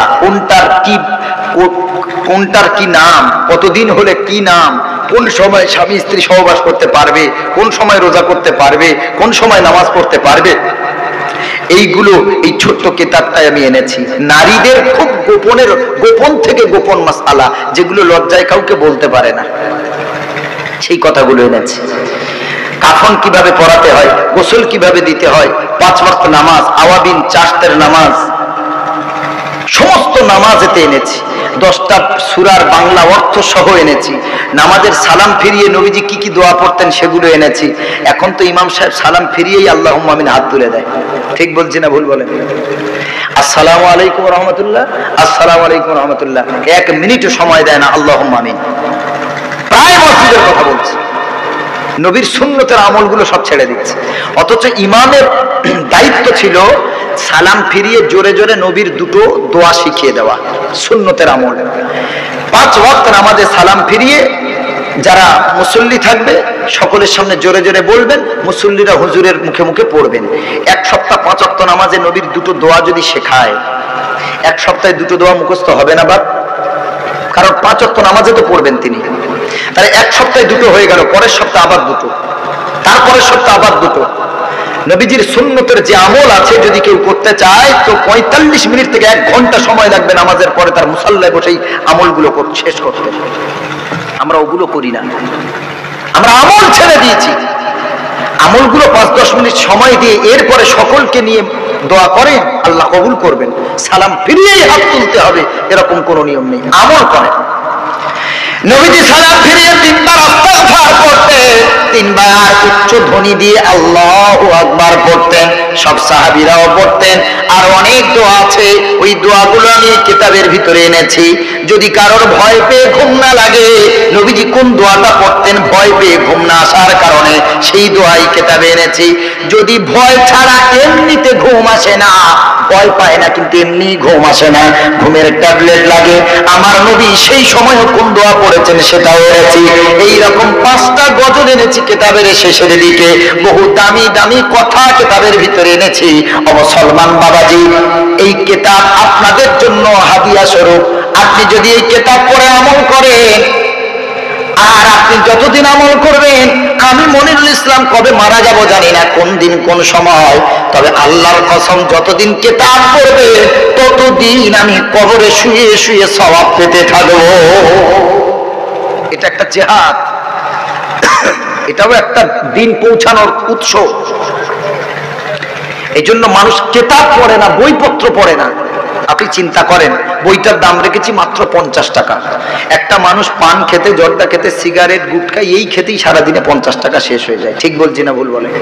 তো আপনি যাওয়ার সময় আপনি মনে করবেন একটা আলেমকে 50 টাকা দিচ্ছি, তার হাদিয়া দিচ্ছি, খেতে দিচ্ছি, বাস এইটুকুর বিনিময়ে আপনার বিবি কিছু জানলো, আপনি কিছু জানলেন, নামাজ রোজা কিভাবে রাখবেন, হুকুমগুলো যদি না জেনে আমল করেন তো ওই আমল আমার আল্লাহর কাছে কোনো মূল্য নাই। আর যখন জেনে আমল করবেন তখন ওই আমলটা আল্লাহর কাছে গ্রহণীয় হয়ে যাবে, গ্রান্টেড হয়ে যাবে, মূল্যবান হয়ে যাবে। জোরে বলেন সুবহান। জেনে আমল করতে হবে, না জেনে আমল না। ও ভাইরা আমার, আল্লাহ নবী, আল্লাহ কোরআনে কি বলেন দেখেন নারীদের ব্যাপারে, উহিল্লা লাকুম লাইলাতাস সিয়ামির রাফাসু ইলা নিসাইকুম হুন্না লিবাসুল লাকুম ওয়া আনতুম লিবাসুল লাহুম। হযরত ওমর ফারুক রাদিয়াল্লাহু তাআলা, কোন সাহাবী? এই নামটা শুনেছেন তো? রাস্তা থেকে হেঁটে গেলে জিনরাও ভয়ে রাস্তা ছেড়ে দিত, শয়তান ভয়ে রাস্তা ছেড়ে দিত। এই ওমর রাস্তা ছেড়ে দে। হযরত ওমর ফারুক রাদিয়াল্লাহু তাআলা রমজান মাসে রোজা অবস্থায় স্ত্রী সহবাসও করে ফেললেন, খানাও খেয়ে ফেললেন। তখন এই রকম সিস্টেম ছিল না। এখন তো সুবে সাদিক থেকে মাগরিব পর্যন্ত রোজা। তখন ইসলামের প্রথম যুগে রোজা এভাবে ছিল, মাগরিব থেকে এশা পর্যন্ত শুধু সহবাস করতে পারবে, এর ভিতরে খানা পানি খেতে পারবে। এশা থেকে সারা রাত সারা দিন, আবার তারপরে ওই মাগরিব পর্যন্ত রোজায় থাকতে হবে। কঠিন ছিল না সহজ ছিল? কি গো বাবাজি, কঠিন না সহজ ছিল? শুধু মাগরিব থেকে এশা। আবার হাদিসে আছে, যদি এই মাগরিবের আগে মানে ইফতারের আগে যদি কেউ ঘুমিয়ে পড়তো বাস, তাহলে আর ইফতার করার কোনো সুযোগ নাই, ওই পরের দিন আবার গিয়ে ইফতার করবে। চিন্তা করেন কত কষ্ট, কত কষ্ট। একজন আল্লাহ নবীর সাহাবী ঘুমিয়ে পড়েছিলেন, গভীর রাতে তিনি অজ্ঞান হয়ে পড়ে গেলেন, ক্ষুধার যন্ত্রণায়, সারাদিন না খাওয়া, এবং তিনি ঘুমিয়ে পড়েছেন। ঘুমের কারণে আর ইফতার করতে পারেননি। অজ্ঞান হয়ে পড়ে যাওয়ার পর আল্লাহ নবীর কাছেই খবর গেল।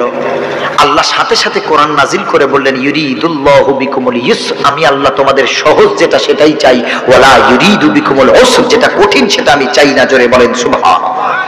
সাথে সাথে আল্লাহ নিয়ম পরিবর্তন করে দিলেন, সাথে সাথে আল্লাহ নিয়ম পরিবর্তন করে দিলেন। আল্লাহ রাব্বুল আলামিন বলেন, শোনো, উহিল্লা লাকুম লাইলাতাস সিয়ামির রাফাসু ইলা নিসাইকুম, রমজানের রাতটা তোমাদের স্বামী স্ত্রীর জন্য হালাল। দিনের বেলা সহবাস করবে না, দিনের বেলা ফিজিক্যাল রিলেশন করবে না, দৈহিক চাহিদা মেটাবে না। রমজানের সারা রাত, যে কোনো রাতে স্বামী স্ত্রী এক হতে পারো। সুবহানাল্লাহ। আল্লাহ বলেন, উহিল্লা লাকুম, তোমাদের জন্য বৈধ করা হলো লাইলাতাস সিয়াম, রমজানের রাতগুলি, সমস্ত রাত, ইফতার থেকে শুরু করে আর সেহরি পর্যন্ত। সুবহানাল্লাহ পড়ে, সুবহানাল্লাহ, সুবহানাল্লাহ। ও ভাইরা, এরপরে আল্লাহ বলেন, হুন্না লিবাসুল লাকুম ওয়া আনতুম লিবাসুল লাহুন্না, স্বামী স্ত্রীর পোশাক, স্ত্রী স্বামীর পোশাক। কেন দুজন আলাদা যাবে? পোশাক যদি তৈরি করে না পরি তো ও পোশাক মানুষ বলবে না। পোশাকের বৈশিষ্ট্য হলো গায়ে পরা, গায়ে যদি না দেন তো পোশাকের বৈশিষ্ট্য কি? পোশাক গায়ের সাথে লেপটে থাকবে, জড়িয়ে থাকবে। তেমন আল্লাহ রাব্বুল আলামিন বলেন, হুন্না লিবাসুল, স্ত্রীরা পুরুষদের পোশাক, স্বামীদের পোশাক। ওয়া আনতুম লিবাসুল লাহুন্না, আর তোমরা স্বামীরাও স্ত্রীদের পোশাক। পোশাক যেমন গায়ে জড়িয়ে রাখতে হয়, স্বামী স্ত্রী তেমন ঘুমাবার সময় পাশাপাশি থাকবে। তিনটে জায়গা খালি রাখতে নাই নবী বলেছেন। একটা হলো বাইনা ফি সাফফিস সালাত, নামাজের কাতার যখন দাঁড়াবে কাতারের মাঝখানে ফাঁকা রাখা যাবে না। নাম্বার 2 বাইনা যাওজাইন, স্বামী স্ত্রী যখন ঘুমাবে পাশে ফাঁকা রাখা যাবে না, গায়ে গা ঠেকিয়ে ঘুমাতে হবে ভালোবেসে মহব্বতের সাথে। কারণ ওই মেয়েটা তার বাপ মা গোষ্ঠী পরিবার সকল মেম্বার ছেড়ে আমাকে আপনাকে স্বামী বলে গ্রহণ করে নিয়েছে। আমার বাপ তার বাপ হয় না, তারপরে আব্বা বলে ডেকেছে। আমার মা তার মা হয় না, তারপরেও মা বলে ডেকেছে। আমার ভাই তার ভাই নয়, তারপরেও ভাই বলে ডেকেছে। আমার বোন তার বোন না, তারপরেও বোন বলে ডেকেছে। নিজের মা নিজের বাপ হল পরিবার। বলি জানি কেন ভালোবাসার মানুষগুলোকে ছেড়ে আমাদের কাছে চলে এসেছে। এই জন্য রাতের হক ওদের, সারাদিন কাজ করেছো, রাত্রে এসে বিবিকে বুকে জায়গা দাও না। হয় একটা মোবাইল নিয়ে একদিকে পড়ে আছে, ওর বউ মোবাইল নিয়ে আর একদিকে পড়ে আছে। ঠিক বলছি না ভুল বলে? আমি বহু পরিবারের খবর জানি, স্ত্রীর মোবাইলে ব্যালেন্স শেষ হয়ে গেছে, 6 মাস স্ত্রীর মোবাইলে রিচার্জ করে দেয় না। অথচ বাইরের ওর বন্ধু বান্ধবী ফোন করে বলছে রিচার্জ শেষ হওয়ার আগেই রিচার্জ চলে যাচ্ছে। ঠিক বলছি না ভুল বলে? নারীদের আল্লাহর নবী পছন্দ করতেন। নবীজি বললেন, নাম্বার 3 বলেছিলাম 3টে জায়গা খালি রাখতে নেই। 3 নম্বর জায়গা হলো এই জায়গা, এই জন্য একটু পূরণ করেন, একটু চেপে চেপে আসেন। নবীজি বলেছেন এই জায়গাটা পূরণ করলে এটা একটা সুন্নত, এই সুন্নত আদায় করলে 100টা শহীদের সওয়াব পাওয়া যায়। সুবহানাল্লাহ পড়েন। তাহলে বেকার বসে বসে 100টা শহীদের সওয়াব। শহীদ মানে কি? দিনের জন্য, কোরআনের জন্য লড়াই করে যারা জীবন দেয় তাদের বলা হয় শহীদ। তো 100টা শহীদের সব একটা সুন্নত আমল করলে চলে আসি, তাড়াতাড়ি করে চেপে চেপে বসে যাই, 100টা শহীদের সব আল্লাহ আমাদের আমল নামায় লিখে দেবেন। আসেন ভাই, নবীজি 3টে জিনিস পছন্দ করতেন। শোনেন, আমার দিকে তাকান আর চেপে আসেন। জুতো চুরি কেউ করবে না ইনশাল্লাহ। আর যে জুতো চুরি করবে গজবের বদদোয়া দেবো, শেষ হয়ে যেতে হবে। জুতো, মোবাইল, টাকা কেউ যেন চুরি করতে না, কেউ না চুরি করে। আল্লাহ হেদায়েত দিক। ভাই, আল্লাহ নবী 3টে জিনিস পছন্দ করতেন। 1 নম্বর হলো আতর, সুগন্ধ। নাম্বার 2 হলো মেসওয়াক। নাম্বার 3 হলো নারী জাতি। আমার নবী যেই দিন ইন্তেকাল করবেন, বিবি আয়েশাতুল উমারা রাদিয়াল্লাহু তাআলা আনহার কোলের উপরে মাথা দিয়ে নবীজি শুয়ে আছেন। কখন অজ্ঞান হয়ে যায়, কখন আবার জ্ঞান ফেরে।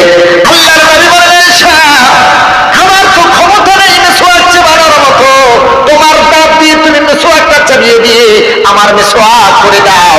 কারণ আমার সামনে আজরাইল আসবে, আর আমার মা মুখে যদি দুর্গন্ধ হয়, আমার নবী বলেছেন মসজিদে যদি যাও পেঁয়াজ খেয়ে রসুন খেয়ে মসজিদে যাবে না। কারণ পেঁয়াজ রসুনের গন্ধে আল্লাহর রহমতের ফেরেশতা কাছে আসে না। পেঁয়াজ রসুনের গন্ধে আল্লাহর রহমতের ফেরেশতা যদি কাছে না আসে, তো তাহলে তেরেঙ্গা, বিমল, গুটকা, জর্দা আর মুসাফির আর যত যা আছে এগুলো চিবিয়ে চিবিয়ে দাঁত লাল করে বউটা কি করে কাছে আসবে বলো? কি গো, খায় না, শুধু চিলছে বিসমিল্লাহ, সারাদিন চিবচ্চার থুতু ফেলছে, খায়ও না, শুধু চিবাচ্চার ফেলে দিচ্ছে। আমি তো ওদের খেতে দেখিনি কোনোদিন, শুধু দেখি থুতু ফেলে। মিষ্টি পান মাঝে মাঝে আমরা খাই, সেটা মিষ্টি লাগে, আমরা থুতুটা গিলে নিই। তো যদি চিবিয়ে ফেলে দিতে হয়, তুইটা খেয়ে লাভ কি? হ্যাঁ, নেশা, এইটাই তো হারাম। আল্লাহ বলে লা তুলকু বিআইদিকুম ইলা তাহলুকা, তোমার লিভারের মালিক আমি আল্লাহ, তোমার প্যানক্রিয়াসের মালিক আমি আল্লাহ, তোমার ইন্টেস্টাইনের মালিক আমি আল্লাহ, তোমার কিডনির মালিক আমি আল্লাহ, তোমার গল ব্লাডারের মালিক আল্লাহ, তোমার চোখের মালিক আমি আল্লাহ, তোমার মুখের মালিক আমি আল্লাহ, তোমার বডিতে অল পার্টসের মালিক আমি আল্লাহ। আর তুমি জর্দা, বিমল, তেরেঙ্গা, শিখর আর যাচ্ছে মদ বিয়ার খেয়ে নিজের শরীর কেন ধ্বংস করো? কারণ ওটা তো তোমার না, এ যা আছে কার?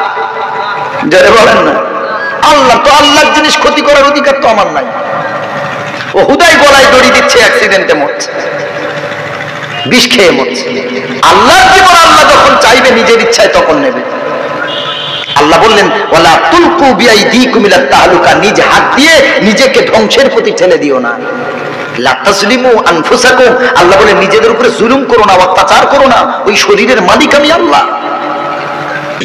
এই জন্য মুসলমানেরা যে যত জায়গায় ব্লাড ডোনেশন ক্যাম্প করে না বাবাজি, রক্ত ব্লাড ডোনেশন ক্যাম্প, আপনারা ব্লাড দেবেন না। আমি একজন ইমানদার নামাজি, আমার ব্লাড কার গায়ে যাবে কে জানে? হ্যাঁ, আমার চোখের সামনে কেউ অসুস্থ হয়েছে, ব্লাড দরকার, তার গ্রুপের সাথে আমার গ্রুপ মিলে গেছে, ব্লাড গ্রুপ, আমি তাকে দেব। কারণ আল্লাহ তাআলা বলেছেন ওমান আহইয়াহা, তোমার মাধ্যমে যদি একজন জীবন ফিরে পায়, ফাকান্নামা আহইয়ান নাস জামিআ, তুমি একজনকে জীবন দিলে না, গোটা একটা জাতিকে, মানব গোষ্ঠীকে তুমি জীবন ফিরিয়ে দিলে। জোরে বলেন সুবহানাল্লাহ। আল্লাহ কোরআনের আয়াত। কিন্তু আমরা ব্লাড দেব ফ্রি, আমাদের দেবে কি? একটা ছোট ব্যাগ, ডিম সিদ্ধ, কটা লাড্ডু, একটু কলা, আর কি দেয়? ওই দুধ। জি, 200-250 গ্রাম রক্ত নিয়ে 1 গ্লাস দুধ দিচ্ছে। ওই রক্তটা যে কত হাজার টাকাতে বিক্রি হচ্ছে আপনি জানেন না। আপনি মনে করছেন ওগুলো সব ফ্রিতে যাচ্ছে হসপিটালে? এত সোজা না, এগুলো ব্যবসা শুরু হয়েছে। আমাদের রক্ত নিয়ে, ওই রক্ত তারা হাজার হাজার টাকা দিয়ে বিক্রি করছে মানুষের কাছে। আর আমি আপনি ইমানদার, আমাদের রক্ত নিয়ে যাচ্ছে কার কাছে তার কোনো ঠিক নাই। আল্লাহর দেওয়া জিনিস বিক্রি করার কোনো অধিকার আমাদের নাই। কিডনি বিক্রি করা যাবে না, আপনি কাউকে দান করতে পারেন, কিন্তু বিক্রি করা যাবে না। চক্ষু বিক্রি করা যাবে না, দান করতে পারেন। সব মালিক আল্লাহ, আল্লাহর মালিক, আল্লাহের মালিক।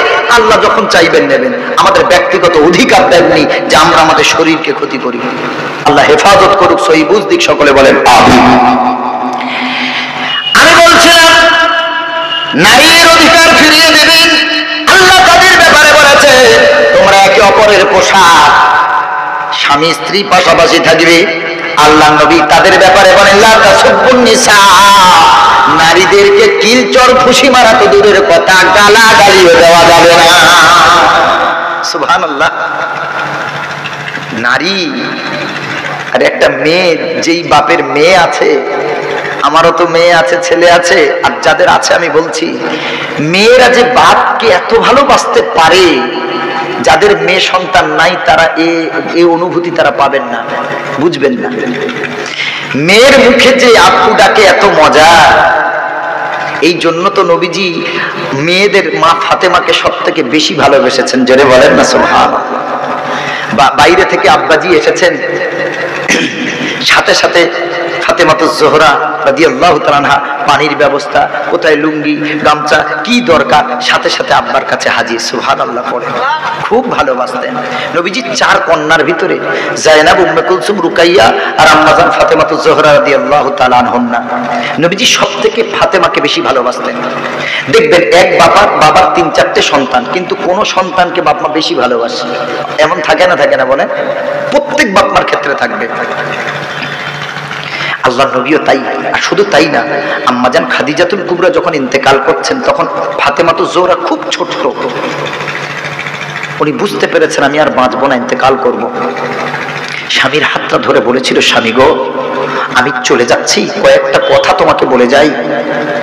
আমার এই ফাতেমাটাকে তোমার হাতে তুলে দিয়ে যাচ্ছি, মা মরা যন্ত্রণা যেন আমার এই কলিজার টুকরি বুঝতে না পারে। আপনি যেখানেই যাবেন ওকে নিয়ে যাবেন, ওকে আপনি দেখভাল করবেন, ছোট্ট মেয়েটা আপনার হাতে ছেড়ে যাচ্ছি।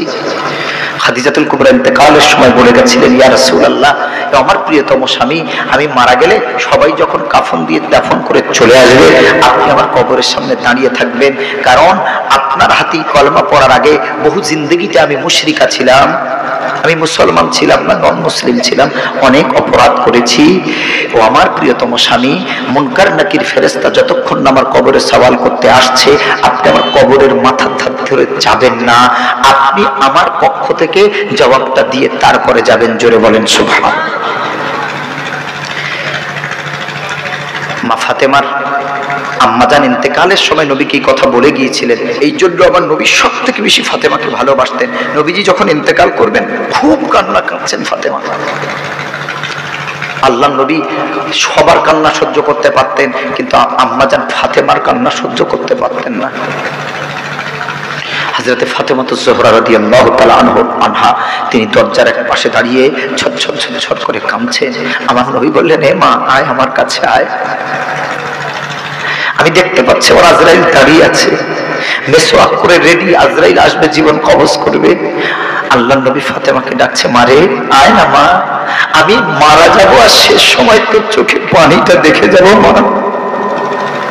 আমি ইন্তেকাল করবো আর তোর চোখের পানি দেখে, তোর কান্না দেখে আমি ইন্তেকাল করব।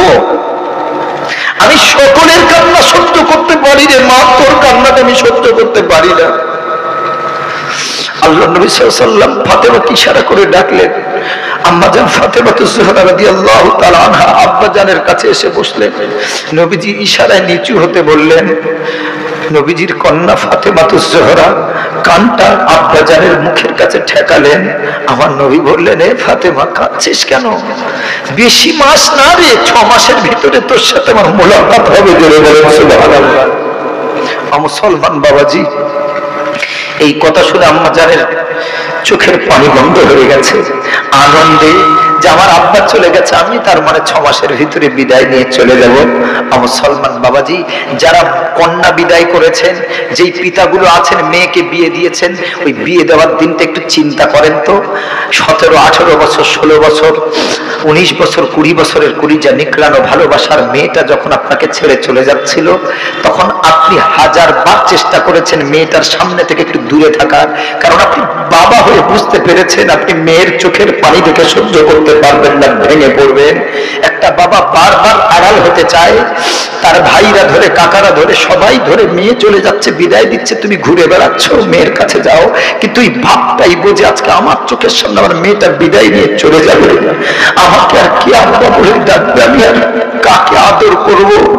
একটা ভাব সেই সময় বোঝে। প্রতিটা মেয়ে বিদায় নেওয়ার সময় তার বাবার জন্য বেশি কান্না করে, ভেঙে পড়ে, মায়ের চিন্তা বেশি করে না। প্রত্যেকটা কন্যা তার বাবাকে নিয়ে চিন্তা করে, তার দাদাকে দেখে না, ভাইকে দেখে না, কোথায় মা, কোথায় বোন, কাউকে দেখে না, শুধু এদিক ওদিক তাকায়। গাড়িতে ওঠার সময় আব্বুটা কোথায়, আমার আব্বুটা কোথায়। সকলে বাচ্চাকে জোর করে ধরে মেয়েটার সামনে যখন দাঁড় করিয়ে দিয়েছে, মেয়েটা গাড়িতে বসে গেছে, ওখান থেকে দৌড় দিয়েছে, আব্বার বুকের জড়িয়ে ধরে, কাঁকড়া যেমন জড়িয়ে ধরে, আব্বার বুকে এইরকম জড়িয়ে ধরে হাউ মাউ করে কাঁদতে লেগেছে। বাপও কাঁদে, মাও কাঁদে, মেয়েও কাঁদে। মুসলমান বাবাজি, একটু চিন্তা করেন, মেয়ে যাদের বিদায় হয়েছে, মেয়ে হারার যন্ত্রণা কাকে বলে? মেয়ে কলিজার টুকরি, মেয়েদেরকে ভালোবাসবেন, ওদেরকে কষ্ট দেবেন না। ওই মেয়ে জাতি যদি না থাকতো, খোদার কসম, আমি মনিরুল ইসলাম আর আপনারা কেউ দুনিয়ার আলো দেখতে পেতেন না।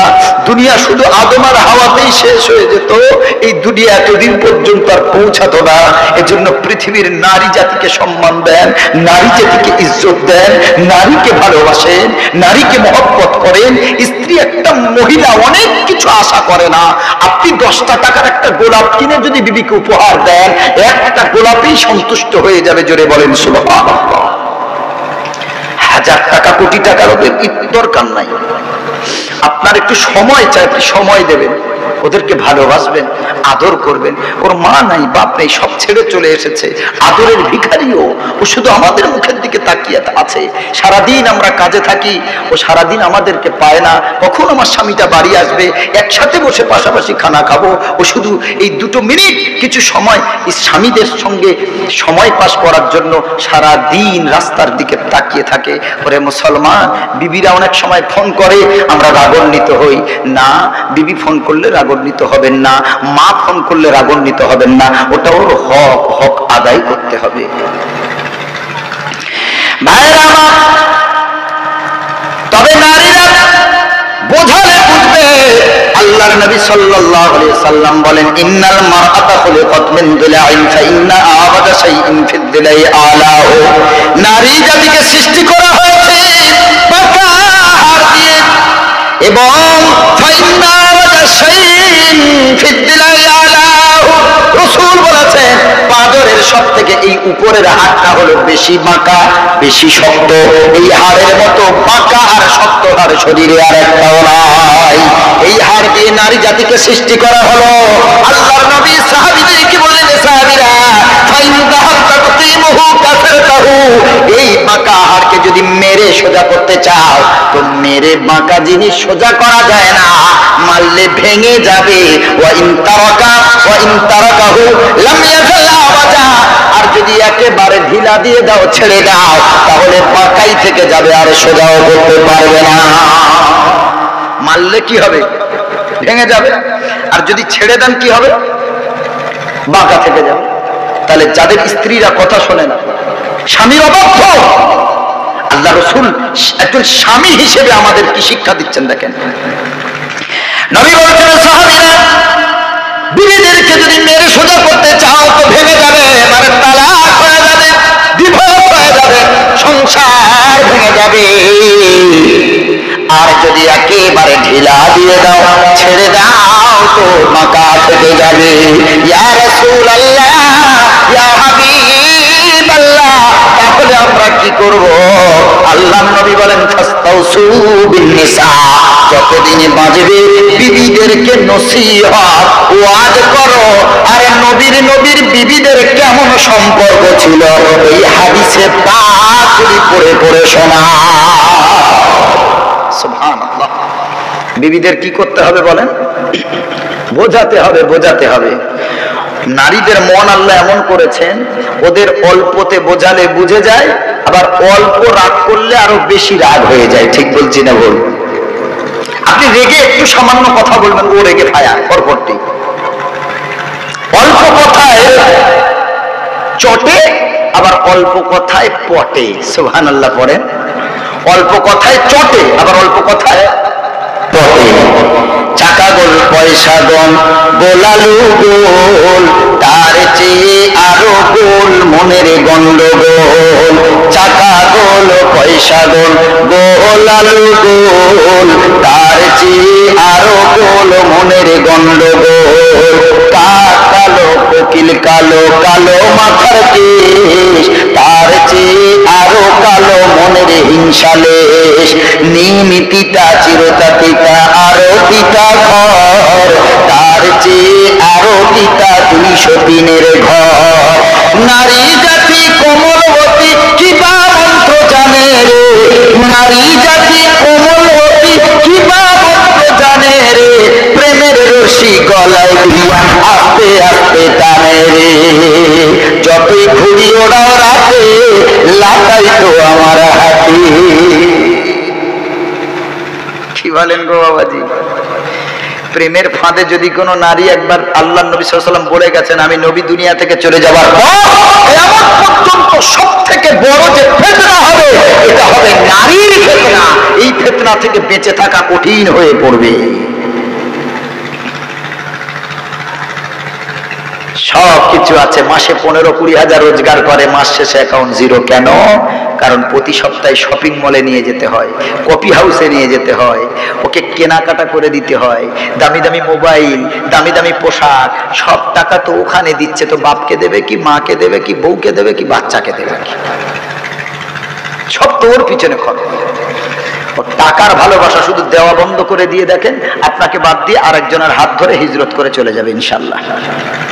ও শুধু দেখে কাকে দামি বাইক চড়ছে, যা বাইকটা যত দামি হবে বাস, তার মানে বুঝবে টাকাওয়ালা আছে। যদি একবার বাগাতে পারি তো ইনশাআল্লাহ জীবন ধন্য হয়ে যাবে।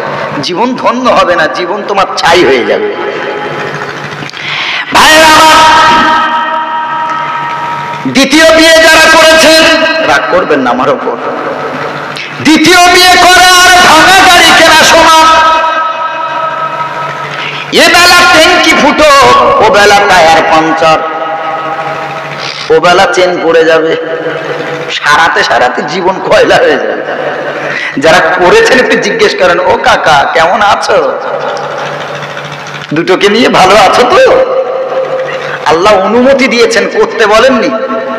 আল্লাহ বলেছেন, ফানকিহু মা তাবা লাকুম মিনান নিসাই মাসনা ওয়া সুলাসা ওয়া রুবা। বিয়ে করো পছন্দ করে। প্রথম বিয়ে করেছো, স্ত্রীটা অসুস্থ হয়ে পড়েছে, ডাক্তার বলেছে আর সারবে না, তাহলে তোমার পরিবারের কাজ করবে কে, সংসারের কাজ করবে কে? ওই স্ত্রীর অনুমতি নিয়ে দ্বিতীয়টা করার অনুমতি আল্লাহ দিয়েছেন, জোরে বলেন সুবহানাল্লাহ। জেনার পথকে বন্ধ করার জন্য আল্লাহ এই অনুমতি দিয়েছেন। দ্বিতীয়টা করলেন, প্যারালাইজ হয়ে গেলেন। কে আপনাকে খেদমত করবে? আপনি আর একটা করতে পারেন। তৃতীয়টা করলেন, কারেন্ট শক লেগে সেও প্যারালাইজ হয়ে গেছে, মুখ বন্ধ হয়ে গেছে। আল্লাহ বলেন আর একটা করতে পারো, একসাথে চারটে একসাথে রাখতে পারো। এরপর যতক্ষণ না একটা করে মাইনাস না হচ্ছে তুমি একটা করে প্লাস করতে পারবে না, জোরে বলেন না সুবহানাল্লাহ। ওটা প্রয়োজনের তাকিদে, ইচ্ছা করে না। তারপর আল্লাহ রাব্বুল আলামিন বলেন ফাইন খিফতুম আল্লাহ তাআদিলু ফাওয়াইদা, যদি মনে করো আমি ন্যায় বিচার করতে পারবো না, ইনসাফ করতে পারবো না, আল্লাহ বলে দুটোর চিন্তা করো না, মাথা থেকে আউট করে দাও। ওয়াহিদা, একটা নিয়ে সন্তুষ্ট থাকবে। কটা নিয়ে গো? দুটো না একটা? একটা। আল্লাহ বলেন ফাইন খিফতুম, যদি তোমাদের ভয় হয় আল্লাহ তাআদিলু, যে তাদের সাথে ইনসাফ করতে পারবে না। দুটো স্ত্রীকে সমান ইনসাফ জীবনে কেউ করতে পারে? বলেন না বাবাজি, কোশ্চিনকালে সম্ভব না। আমি চ্যালেঞ্জ করে যাচ্ছি। দুটো বলেন আর তিনটে বলেন যাদের স্ত্রী আছে, জীবনে ন্যায় বিচার করতে পারবে না। একটা বউকে শিং মাছের ঝোল খাওয়াবে, আরেক বউকে পাঙস ট্যাংরার ঝোল খাওয়াবে, বাজারে দাম কম। না হলে নেহেরে মাছ খাওয়াবে, লোটে মাছ খাওয়াবে। এক বউকে সপ্তাহে 3 দিন গোস্ত খাওয়ায়, আর বড় বউটা পুরনো হয়ে গেছে, পুরনো হ্যান্ডসেট, এক মোবাইল কতদিন চালাবি, ওইটাকে মাসে একদিন গোস্ত, তাও খোঁটা দিয়ে দিয়ে। আল্লাহ ডাইরেক্ট বললেন ওয়ালান তাসতাতিউ আন তাদিলু বাইনান নিসাই ওয়ালাউ হারাসতুম। আল্লাহ নিজেই বলেছেন কথাটা আমার না, আমি শুধু সাপ্লাই দিচ্ছি আপনার কাছে। আল্লাহ তাআলা কোরআনে বললেন ওয়ালান তাসতাতিউ, কোশ্চিনকালে জীবনে কোনোদিনও তোমরা ন্যায় সম্ভব হবে না তোমাদের দ্বারা। আনতাদিলু বাইনান নিসা, তোমাদের একাধিক বিবিদের সঙ্গে ন্যায় বিচার করা, ইনসাফ করা জীবনেও সম্ভব হবে না।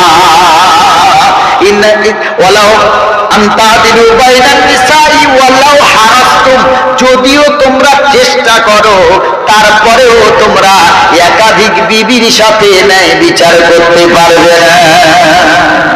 তাহলে কথাটা আমার না আল্লাহ? ও বাবজি জোরে বলেন। তাহলে করবেন কটা? দুটো না একটা? যারা এখনো করেননি তারা উত্তর দেন। একটাই সন্তুষ্ট থাকেন। আর যদি ওই সিচুয়েশন হয় যে এমন রোগ হয়েছে আর সারবে না, তখন আপনি দ্বিতীয় করতে পারেন।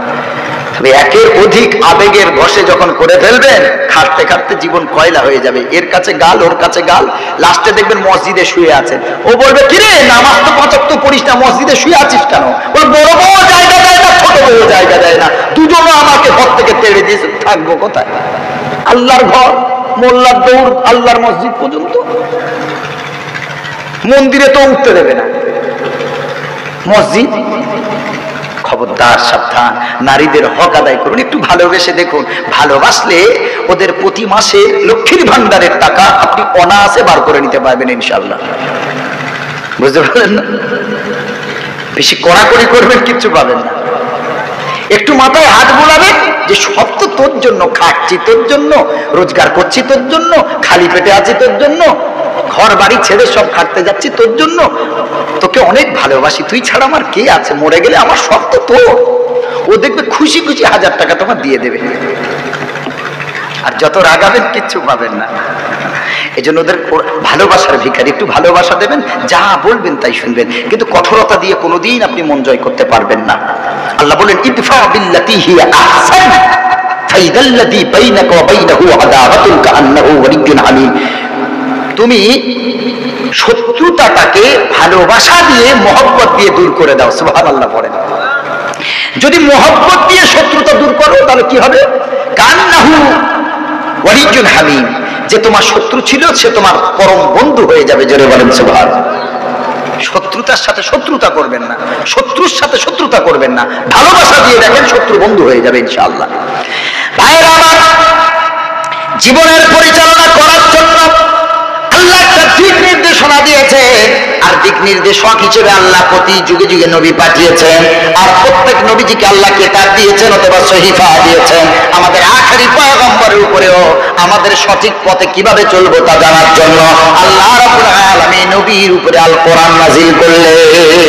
কিভাবে পরিবার চালাবে, কিভাবে রাষ্ট্র চালাবে, কিভাবে সমাজ চালাবে, কিভাবে তুমি জনকল্যাণমূলক কাজ করবে, আল্লাহর কোরআনই আমাদের যথেষ্ট। আল্লাহ রাব্বুল আলামিন বলেন, এই কারণে আমি আল্লাহ তোমাদের কাছে নবী পাঠালাম, কোরআন দিলাম। আল্লাহ তাআলা বলেন, ইন্না হাযাল কুরআনা ইয়াহদি লিল্লাযী হিয়া আকওয়াম ওয়া ইউবাশশিরুল মুমিনিন। কোরআন দিয়ে যদি জীবন চালাও, কোরআন থেকে মনে প্রাণে যদি গ্রহণ করে নাও, আল্লাহর নবী সাল্লাল্লাহু আলাইহি সাল্লাম বলেছেন এই কোরআনটা তোমার হেদায়েতের জন্য যথেষ্ট। ও মুসলমান বাবাজি, মাদ্রাসার 3টে কলিজার টুকরার মাথায় আজকে পাগড়ি দেখলেন, পাগড়ির রং হলো সবুজ, কারণ আমার নবীজি দুটো কালারকে বেশি পছন্দ করতেন, একটা হলো সাদা আর একটা হলো সবুজ। সুবহানাল্লাহ পড়েন। নবীর কাছে দুটো কালার প্রিয়, একটা সাদা আর একটা সবুজ। কিয়ামতের দিন, মুসিবতের দিন, বুখারীর হাদিস, উলঙ্গ ময়দানে কোনো মানুষের গায়ে কাপড় থাকবে না। কিয়ামতের দিন, মুসিবতের দিন আল্লাহ প্রথম কাপড় পরাবে ইব্রাহিম খলিলুল্লাহকে। ইব্রাহিমকে আল্লাহ ডেকে বলবেন, ইব্রাহিম, নমরুদ তোমারে উলঙ্গ করে আগুনে ফেলেছে, তোমার গায়ে কাপড় ছিল না, হাজার হাজার মানুষ তোমাকে লজ্জা দিয়েছে। ও ইব্রাহিম, আমার দিন কায়েমের জন্য পৃথিবীর বুকে তুমি উলঙ্গ হয়েছো, আজ আমি আল্লাহ তোমার কিয়ামতের দিন উলঙ্গ ময়দানে প্রথম কাপড় পরিয়ে সম্মান দেব। আমার আল্লাহ ইব্রাহিম খলিলুল্লাহকে সাদা কাপড় পরিয়ে সম্মান দেবে। দ্বিতীয় কাপড় পরাবেন আমার নবীকে, সে কাপড়ের রং সাদা না, ওই কাপড়ের রং হবে সবুজ, কারণ আমার নবীর পাগড়ি ছিল সবুজ। আমার নবী সাল্লাল্লাহু আলাইহি সাল্লাম সবুজকে বড় মহব্বত করতেন। পৃথিবীর যেদিকে তাকাবেন সব থেকে সবুজ রং বেশি। সুবহানাল্লাহ, পৃথিবীর বেশি রং সবুজ না? যেদিকে তাকাবেন সবুজ। সবুজ, সবুজের সাথে বিজ্ঞান জড়িয়ে আছে, সবুজের সাথে বিজ্ঞান জড়িয়ে আছে। দেখবেন যাদের চোখ অপারেশন করা হয়, চোখে যে একটা প্লাস্টিকের কভার দেওয়া হয়, ওইটার রং কেমন? ঠিক বলছে না বাবাজি? কেন চোখের ওই কভারটা সবুজ দেওয়া হলো? কেন সাদা দিল না? কেন কালো দিল না? কেন হলুদ দিল না? হলুদ আমার রাসূল অপছন্দ করতেন, কেন? ও ভাইরা, আল্লাহর নবী সাল্লাল্লাহু আলাইহি সাল্লামের মদিনার গম্বুজ বলেন কোন কালার? সুবহানাল্লাহ। আমি যখন এই কমাস আগে উমরাতে গেলাম, আমি অবাক হয়েছি ওখানকার একটা তথ্য নিয়ে। মদিনার একদম সামনে মসজিদে গামামা আছে। ওই মসজিদের ইতিহাস হলো, বৃষ্টি যখন হচ্ছিল না তখন আল্লাহ নবী সাল্লাল্লাহু আলাইহি ওয়াসাল্লাম ওখানে বৃষ্টির জন্য দোয়া করলেন, ওখানে জুমা পড়লেন, আল্লাহ নবীর দোয়াতে মেঘ এক জায়গায় এসে বৃষ্টি বর্ষণ হলো। জোরে বলেন সুবহানাল্লাহ। ওই মসজিদে শুধু পায়রা আর পায়রা, পায়রা পায়খানা করছে, সব করছে, সব জায়গায় বসছে, কিন্তু আল্লাহ নবীর গম্বুজে বসে না। জোরে বলেন সুবহানাল্লাহ। আমি ওখানকার যারা গার্ডে ছিল, পুলিশরা ছিল, আমি ওদেরকে জিজ্ঞেস করলাম যে এর আগে আমি শুনেছিলাম, তারপরে আমি কনফার্ম হওয়ার জন্য তাদেরকে জিজ্ঞেস করলাম যে নবীজির এই গুম্বাতের উপরে, এই সবুজ গুম্বাতের উপরে কি পায়রা বসে না? বললো না, আজ পর্যন্ত আমরা দেখিনি। জোরে বলেন না সুবহানাল্লাহ। আমার নবীর গুম্বাত, তার উপরেও পায়রা বসে পায়খানা করবে সেইটুকু সাহস নাই। সুবহানাল্লাহ। পবিত্র, পবিত্র, আমার নবীর মতো পবিত্র পৃথিবীতে আর কেউ নাই। চুল থেকে নিয়ে মাথা পায়ের নখ পর্যন্ত গোটাটাই পবিত্র। সুবহানাল্লাহ। পরে নবীজি থুতু ফেললেন, বীরে শেফা নামক কুয়ার পানি, নোনা পানি মিষ্টি হয়ে গেছে। সুবহানাল্লাহ। নবীর থুতুর বরকতে। উহুদের, বদরের যুদ্ধ করে সাহাবীরা নবীজির সঙ্গে আসছেন, খুব রোদ, প্রখর তাপ, সবাই এক রাস্তার ধারে বসলেন। পাহাড়ে, কেউ পাথরে বসলেন, যে যার মতো। দেখতে পেলেন পাথরের মাঝখানে একটা ছোট্ট কুয়ার মতো। কিছু সাহাবী পানির তৃষ্ণাতে কুয়া পেয়ে পানি পান করে আরো অসুস্থ হয়ে গেলেন। নবীজি একটু দূরে বসেছিলেন পাথরের উপরে। নবীজি খবর পেয়ে বলি, ইয়া রাসূলুল্লাহ, হাবিব আল্লাহ, আপনার কিছু সাহাবী এই পানি খেয়ে তারা অসুস্থ হয়ে গেছে। আল্লাহর নবী গেলেন, যাবার পর বিসমিল্লাহির রহমানির রহিম বলে ওই পানিটা ছিল অনেকটা নিচের দিকে। সাহাবীরা ওই ওড়না বা কাপড় এগুলো একটু ডুবিয়ে দিয়ে এই পানি তুলে তুলে তারা পান করছিলেন। আল্লাহর নবীর মুআজিজাখানা দেখেন, কেমন নবী মুহাম্মদুর রাসূলুল্লাহ সাল্লাল্লাহু আলাইহি সাল্লাম। আল্লাহর নবীর মুআজিজা, তিনি গেলেন বিসমিল্লাহ বলে নিজের মুখের থুতু মোবারক ওই কুয়াতে ফেলে দিলেন। আল্লাহর কসম, কুয়ার পানিটা উপরের দিকে ফুলে উঠেছে। জোরে বলেন না সুবহানাল্লাহ, আরো জোরে বলেন না সুবহানাল্লাহ। এরপর নবীজি বলেন, ও সাহাবীরা এবার পান করো। যেই পানি ছিল নিচে, নবীর থুতুর বরকতে সেই পানি ফুলে উঠেছে। আল্লাহর নবী সাল্লাল্লাহু আলাইহি ওয়াসাল্লাম কি পবিত্রময় মানুষ, আল্লাহ তারে এমন পবিত্র বানিয়েছে, বিসমিল্লাহ বলে থুতু ফেলে দিয়েছে। আল্লাহ থুতুর বরকতে নিচের পানি উপরে তুলে দিয়েছে, আর নোনা পানিকে আল্লাহ মিষ্টি বানিয়ে দিয়েছে। সুবহানাল্লাহ। এরপর যারা অসুস্থ হয়েছিল, অসুস্থ থাকার পর তারা করলো কি, ওই পানি পান করে তাদের সুস্থ হয়ে গেল। জোরে বলেন না সুবহানাল্লাহ।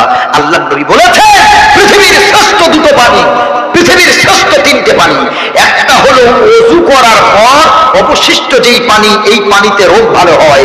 নাম্বার 2, জমজমের পানিতে রোগ ভালো হয়। নাম্বার 3, এই বীরে শিফা নামক যেই কুয়ার পানিটা নবীর থুতুর বরকতে মিষ্টি হয়ে গিয়েছিল, ওই পানিতে শিফা আছে, আমার রাসূল বলেছেন। জোরে বলেন সুবহানাল্লাহ। সুবহানাল্লাহ। জি, কত পবিত্র নবী আমরা পেয়েছি। জামানা দিওয়ানা ও মা আমিনা, তোমার লালের নাই তুলনা, মাগো তোমার লালের নাই তুলনা। জামানা দিওয়ানা ও মা আমিনা, তোমার লালের নাই তুলনা, মাগো তোমার লালের নাই তুলনা। মেঘের মাথায় ছায়া করে রোদ না লাগে গায়, মেঘের মাথায় ছায়া করে রোদ না লাগে গায়, আর গরম মরু পায়ের তলায় শীতল হয়ে যায়, গরম মরু পায়ের তলায় শীতল হয়ে যায়। বলেন না সুবহানাল্লাহ। আমার নবী হেঁটে যাচ্ছে, সকলের গায়ে রোদ লাগে, নবীর গায়ে রোদ নাই, মেঘ ছায়া করছে। সুবহানাল্লাহ। সকলের পায়ের তলা গরম, নবী হেঁটে যাচ্ছেন, পায়ের যেখানে পা রাখছেন ওখানকার বালুকাময় জায়গা আল্লাহ ঠান্ডা করে দিচ্ছেন। জোরে বলেন না সুবহানাল্লাহ। মেঘে মাথায় ছায়া করে রোদ না লাগে গায়, আর গরম মরু পায়ের তলায় শীতল হয়ে যায়, গরম মরু পায়ের তলায় শীতল হয়ে যায়। নূরানি বদনে হাওয়া চলে সনসনে, নূরানি বদনে হাওয়া চলে সনসনে, খেজুর পাতা হেলায় সব বানা, মাগো তোমার লালের নাই তুলনা। জামানা দিওয়ানা ও মা আমিনা, তোমার লালের নাই তুলনা, মাগো তোমার লালের নাই তুলনা। মোদের নবীর জন্ম হলো যেদিন মক্কায়, আর শুকনো গাছে ফুল ফুটিল মরু সাহারায়, শুকনো গাছে ফুল ফুটিল মরু সাহারায়। মোদের দয়ার নবীর জন্ম হলো যেদিন মক্কায়,